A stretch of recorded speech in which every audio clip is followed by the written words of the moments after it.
subject is J.D. Salinger, who is the father of The Catcher in the Rye, Zoe, and Nice Stories, basically. I want to start with telling you how I met Salinger. Actually, I was 13 and I was an adolescent like Holden Caulfield back then.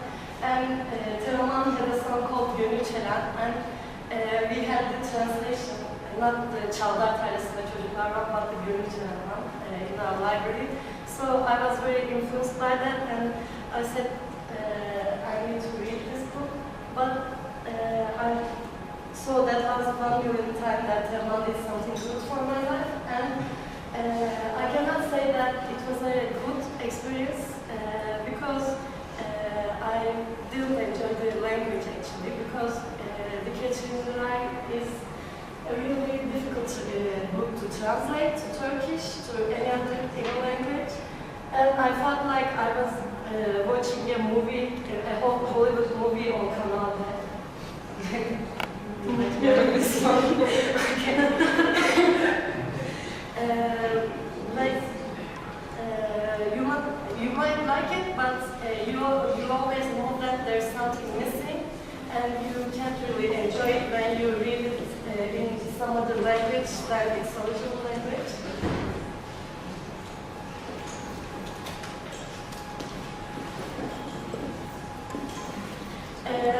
Then I read it for a second time when I was in high school, and it was in its own language.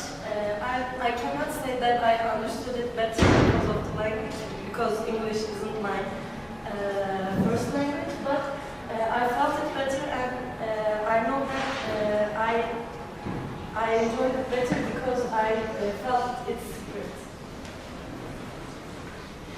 And I don't believe in the opinion that every novel has a biographical feature in itself. But Salinger's biography is making me think that cliches are cliches for a reason, because he really is like Holden Caulfield. And let's get to know Salinger and then decide together whether he is like Holden Caulfield or not. Jeremy David Salinger was born in 1919 in New York. He had a Jewish father and Irish Christian mother. If you read his short novels about the Glass family, you might know that also the mother of the Glass family is an Irish Christian and the father is a Jewish. And Jeremy David Salinger is like Holden Caulfield, was completely average. His grades were average, his IQ was average, but he had a sophisticated side, his friends say that. And he went to a very like expensive and successful school, but his average grades didn't help him survive in that school, and he was kicked out of the school like Holden Caulfield did. And I want to read some passages from his biography and The Catcher in the Rye to make a comparison between Holden and Salinger.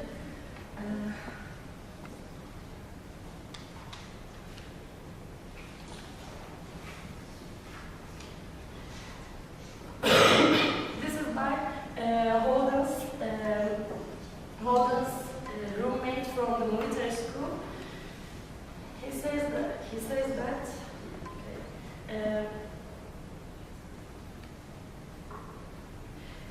in his first year there, Sonny earned these grades. Sonny is Salinger's nickname when he was younger. Sonny earned these grades. I'm sorry, this is not his roommate. This is another part from. This is before the military school. He went to that expensive and successful school, and this is just before he was kicked out of the school. Okay. In his first year there, Sonny earned these grades: algebra 66, English 80, biology 77, and Latin 66. In his second year, he had not done any better. English and journalism 72, geometry 68, German 70, and Latin F. With this grade, Sonny was simply not McBurney material. And then his father decided that military school was the best for him. Like Atatürk önce ailesinin isteğiyle mahalle mektebinden sonra.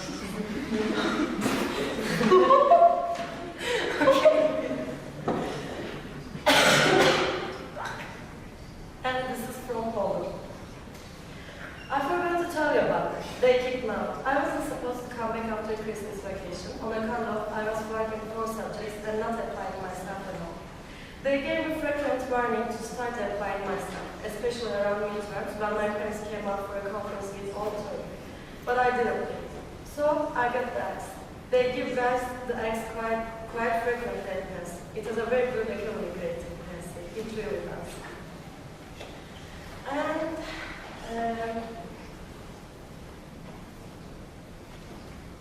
okay, then his roommate speaks about Salinger.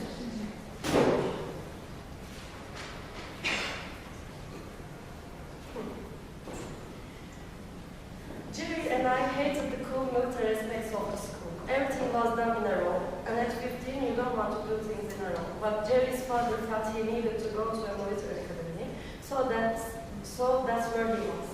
Jerry was the delight of the English teacher, but he got only passing marks in his other subjects.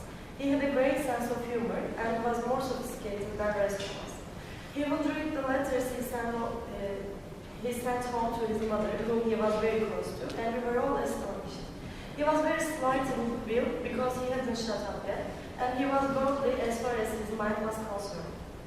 He was a rather nice-looking guy. I liked him immensely. I enjoyed his wit and humor. He was so sure of himself as far as his writing went. He knew he was good. Actually, to me, it really sounds like Holden, but there is a small difference, I think. Salinger knows that he is good and he has self-confidence, but Holden is more sensitive and he is less self-confident, I think. And in 1937, Salinger traveled to Europe to improve his language skills, and there was an undeclared war against Jews by that time, and he felt particularly annoyed by that because he is half Jewish. But he came back to US in 1938, so he wasn't in Europe during the Second World War, and he applied for college. He started Ursinus College, is it correct? Ursinus College in 1939. He didn't have any roommates there, but the boys gathered in his room and listened to his stories about Europe, and the boys in the dormitory really appreciated his talents in storytelling. And Salinger also attended the Second World War. And first, they didn't accept Salinger as a soldier because he has a minor heart problem. Actually, I don't know why, but I didn't expect Salinger to become a part of the war. I was really surprised when I read that because he was very upset because they didn't accept him as a soldier. It was surprising for me.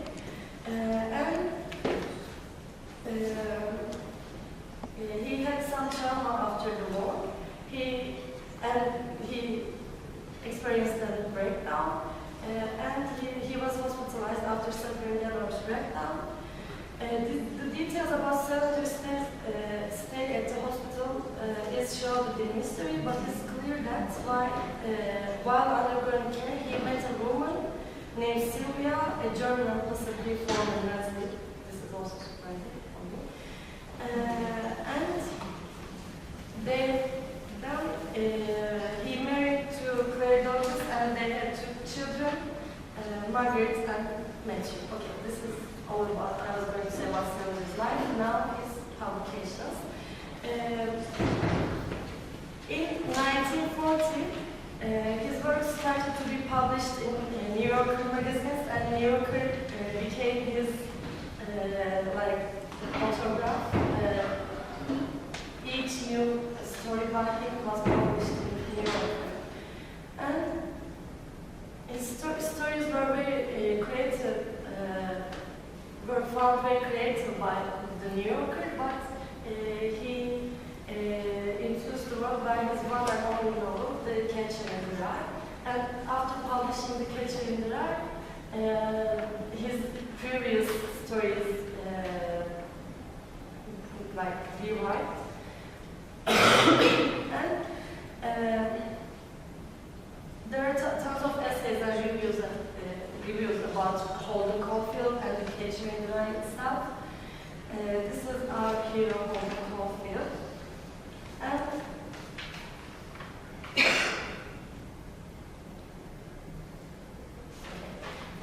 for the ones who read The Catcher in the Rye, this might be really boring, but for the ones who came here to calm me down and to take one-on-one information about Salinger, Holden Caulfield is a 17-year-old adolescent boy who was kicked out of the school and who doesn't know what to do.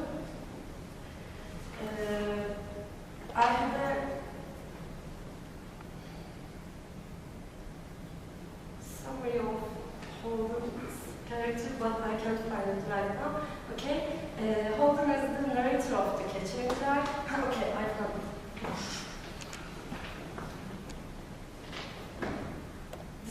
This is a separate book about Holden Caulfield himself, and you can find it in the library about it. I will give it back today.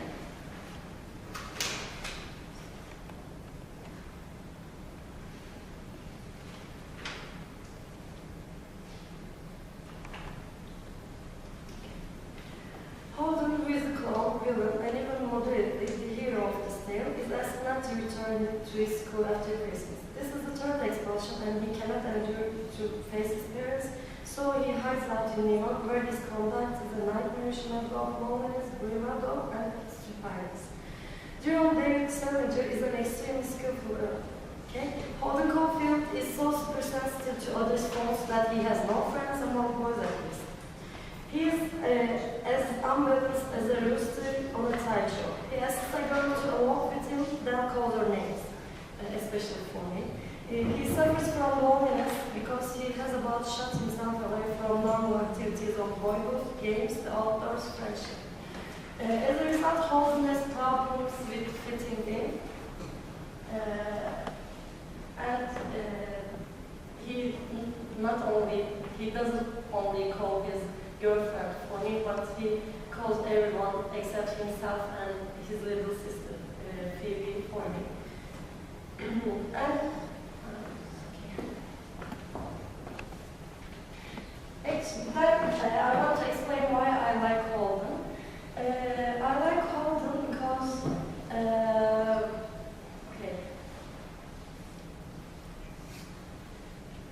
I like Holden because I feel like I've known him for years. For example, I've known Oya for 15 years, and I know how Oya would react in certain situations, and I feel the same way for Holden. I realized that when I was reading Franny and Sui, another work of Salinger. In Franny and Sui, our main character is Franny in the first part of the book, and Franny meets his boyfriend in the train station. Then they go to a restaurant, and her boyfriend, Lane, is a total phony who brags about his academic essays and eats frog legs.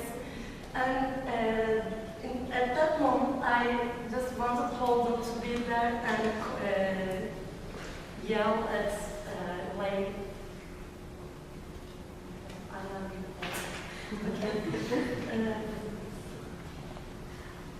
Okay, and what I like about The Catcher in the Rye is that it has a language that you know that it's not from this decade, but you never think that its language is funny. example, in Yeşilçam, when we watch Yeşilçam movies, we laugh at the expressions like "never kuzum" or "nari" olamaz. But that doesn't happen when you read The Catcher in the Rye. You know that it's not this time's language, but you accept its reality and you get into that world and you keep reading. And when I was in high school, we had to write an essay about the symbols in The Catcher in the Rye. And I was really angry at my teacher because, according to me, The Catcher in the Rye is not a novel that can be over-examined and make analysis about.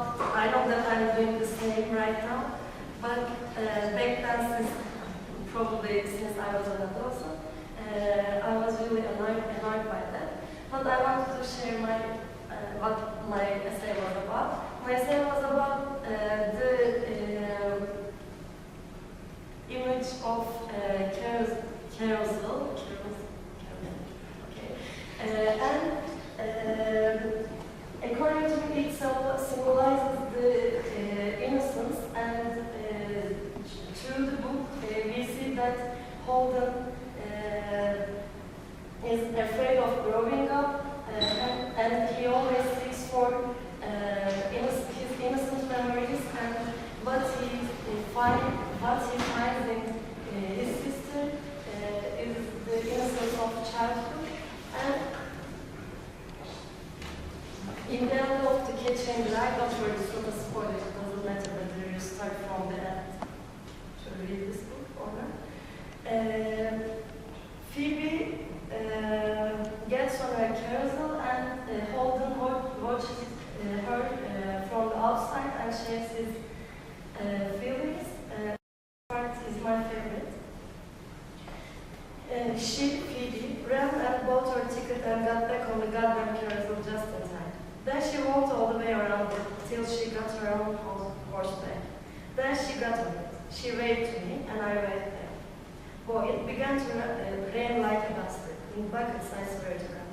All the parents and mothers and everybody went over and stood right under the roof of the carousel, so they wouldn't get soaked to the skin or anything. But I stuck around the bench for quite a while. I got pretty soaking wet, especially my neck and my hands. My hunting hat really gave me quite a lot of protection in a way, but I got soaked anyway. I didn't care though. I felt so damn happy all of a sudden, the way old me kept going around and around. I was damn near bawling. I felt so damn happy, if you want to know the truth. I don't know why. It was just that she looked so damn nice, the way she kept going around and around in her blue coat and all. God, I wish she could have been there. And according to me, these paragraphs are the ones which proves that Holden is not an anti-hero but a real hero. And Holden Caulfield is not the only invention of J.D. Salinger.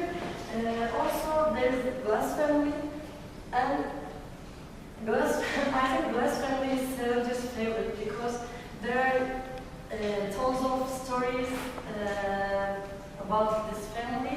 Franny and Zoe have their own story. Seymour has his own story. And Les and Bessie are the mother and father of the family. And by reading Salinger's stories, we get to know these families.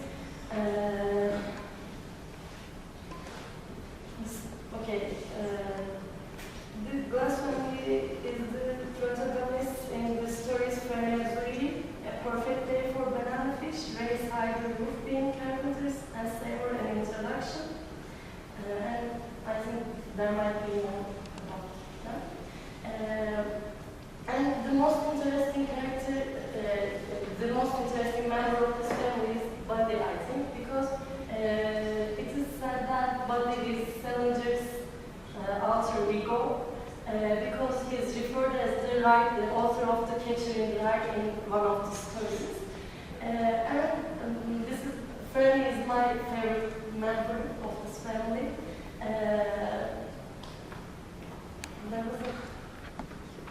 There was something that I want to read to you, but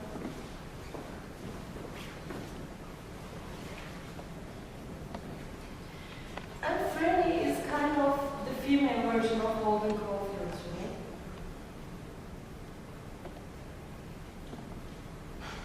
Okay.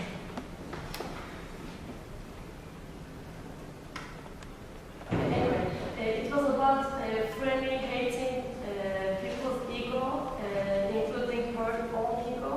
And I think her obsession with ego is very similar to Holden's obsession with funny people.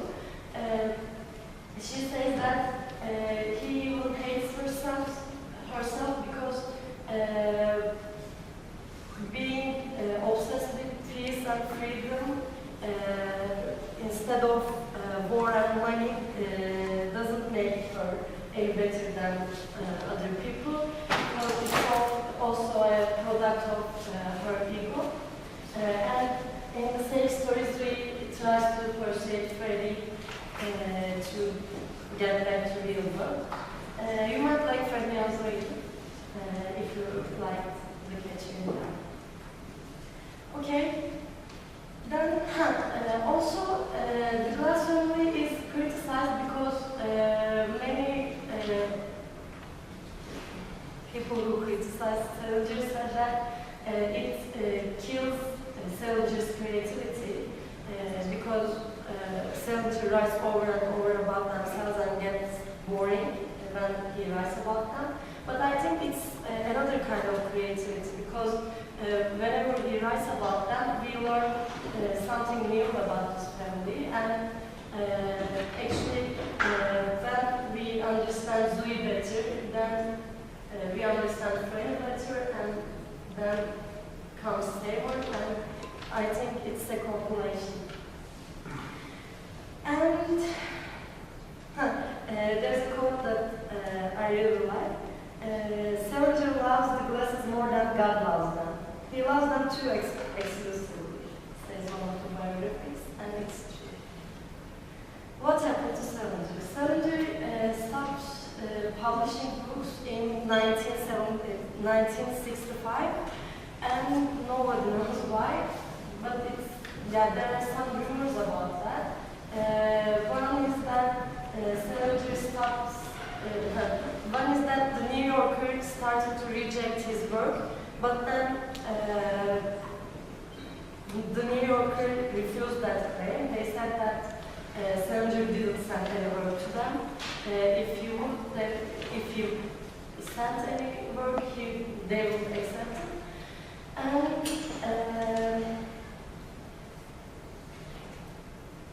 then he made this.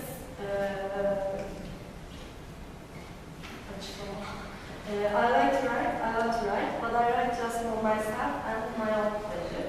And probably he continued writing until he dies, but he just didn't want to publish them. And he liked to be isolated. He didn't even want himself to be photographed. And also I want to mention a conspiracy theory about the kitchen jar. As you might know,